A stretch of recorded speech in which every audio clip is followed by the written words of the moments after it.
Hello everyone and welcome to week 15 of Exploring Your Future. This is actually the last class we have for this course, which is very bittersweet because I really wish I could be giving this lesson on campus and seeing you all in person. Just know that you can continue to use me as a resource throughout your time here at Cedar Crest. Even after this class is over, don't hesitate to contact me or stop by my office once we're all back on campus for the fall semester. I'm always happy to help you out. The topic of today's class is interviewing skills. The reason I'm covering this now is because your final exam slash final assignment for this course is a mock interview. So before I jump into the content for this week, I'm going to take a moment to discuss this assignment. So, if you go on the Canvas page for this course and you look in the assignment section here, you will find the rubric for the mock interview. So this assignment is meant to be a culmination of the work you have previously done this semester. I will be the interviewer, so definitely don't be nervous, guys. It's just me, and it's just meant to be practice. And the interview will be for the specific job you have chosen to focus on for this course. So I will start off with some general questions that you would encounter in any typical job interview, and then I will ask some questions that are more specific to your industry and the actual job you have selected.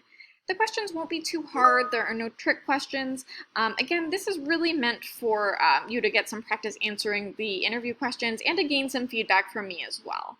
So interviewing skills do take time to develop. I completely understand that. I do encourage you to take advantage of any additional opportunities you have to participate in mock or practice interviews. That way you'll be well prepared when it comes to the real thing.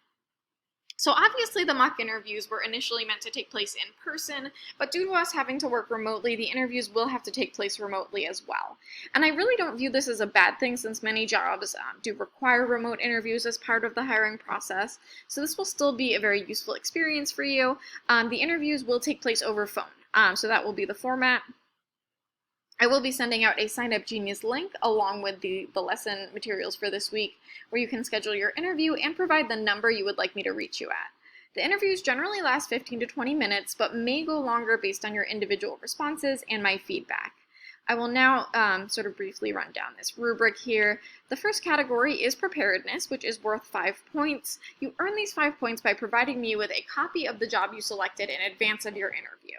The Sign Up Genius link includes a field where you can add the title of the job and also a link to the job description as well. But if that doesn't work for whatever reason, you can email it to me as well, so that's totally fine. I will then use the job description to develop personalized interview questions, which will give you a feel for the types of questions you will encounter when applying for similar jobs in the future. I also considered including sending me a copy of your revised resume as part of your preparedness points, and I ultimately decided not to do this since I don't want to create more work for you during this already challenging time. However, please at the very least read my feedback that I gave you on Canvas when grading your resume. I did take a lot of time to write the feedback, and resume skills are very important, so please make sure that you read through it at the very least. Overall, I was very impressed by your resumes. You guys did a really great job, but when it comes to resumes, there's always area for improvement and a lot of little things that sort of go into learning how to write a resume. Any questions about my feedback, just let me know. So the next categories, also worth 5 points each, are professional appearance and demeanor, displaying appropriate professional behaviors, clarity and thoughtfulness of responses, and questions to the interviewer. So some of the details in these categories, especially the professional appearance category, won't apply to phone interviews. So if you opt for a phone interview, I will sort of adjust that accordingly. Please just make sure that you do have a couple of questions prepared to ask the interviewer, aka me, before wrapping up, since you will need to do this for professional interviews in person in the future. One more note quickly, I do plan to post the Sign Up Genius link with some time slots taking place in advance of finals week in case you'd like to get everything for this class finished early. However, please make sure you complete everything needed for this lesson week 15 before your actual interview time. This way you'll be able to put what you've learned from today's lesson into practice. Okay, so back to our slideshow here. Okay, at this point you should have already watched the TED Talk, Your Body Language May Shape Who You Are. If not, please pause this video and watch the TED Talk, which is included with the lesson materials for this week. Reflecting on this video, ask yourself these questions. Have you ever felt inferior in a situation? Do you remember what your nonverbal communication looked like, how you were sitting, standing, your posture? How about a time when you felt particularly proud or accomplished? What did your body language look like then? I think the most important takeaway from the TED Talk is that your body language will not only shape the way your interviewer perceives you, but will also shape how you feel and how you perceive yourself, which in turn gives you more confidence. So when it comes to confidence and body language, you really can sort of fake it till you make it, or even better, fake it until you become it, as Amy Cuddy puts it. Okay, so at this point, what I would like you to do is please pause the video lecture to watch this short clip from the movie The Pursuit of Happiness. So the link has been included in the lesson materials for this week. It is a pretty short video, so please watch it, and I will be back here in a couple seconds with you.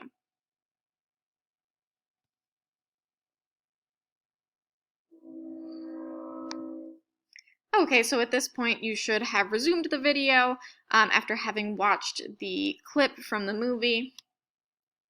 So what were some of the parts of the interview that Chris could have improved on? To state the obvious, he was very poorly dressed for an interview. His hygiene wasn't so great. He was sweaty and covered in paint, clearly in a rush. There were also some more subtle details. You might have noticed that he sort of pushed past some of the men in the elevator on his way to the interview.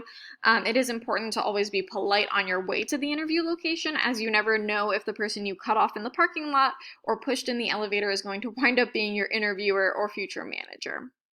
Chris certainly could have been better prepared if it weren't for the circumstances as well.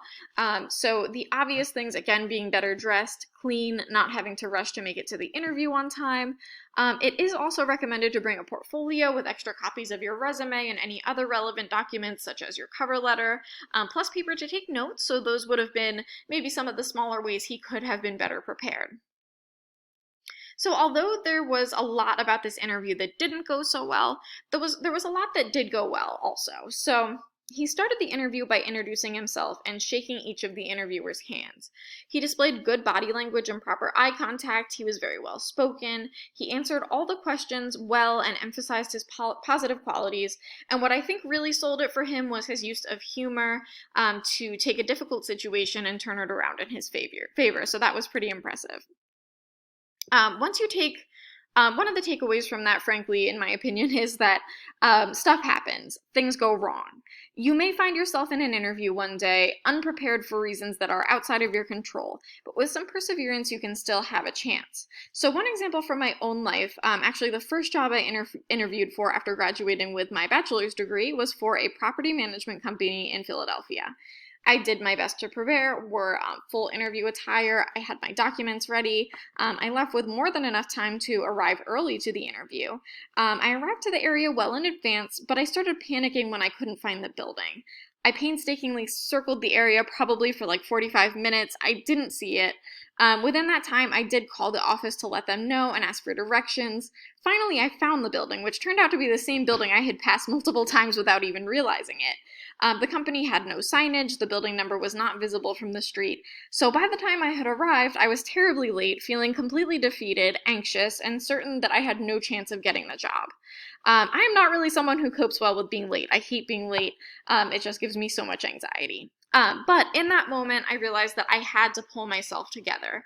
I figured, I'm not getting this job anyway, so I'm just going to use this opportunity as practice for future interviews. That way, I took the pressure off myself completely, and somehow I ended up nailing the interview and getting the offer. I did wind up taking a better offer I received from another company shortly thereafter, but that experience always stuck with me and taught me not to lose hope even when things aren't looking so good. So, what's the purpose of an interview? So, interviews are the best way for employers to determine if you are a good fit for the position, but they are also an opportunity for you to determine if the employer and position is a good fit. So don't forget to ask appropriate questions and learn as much as possible about the position so that you can be prepared if and when you do get the offer. Okay, so I can only record 10 minutes of video at the time with the recording software that I'm using, so I'm going to pause here and then we will pick up with part 2.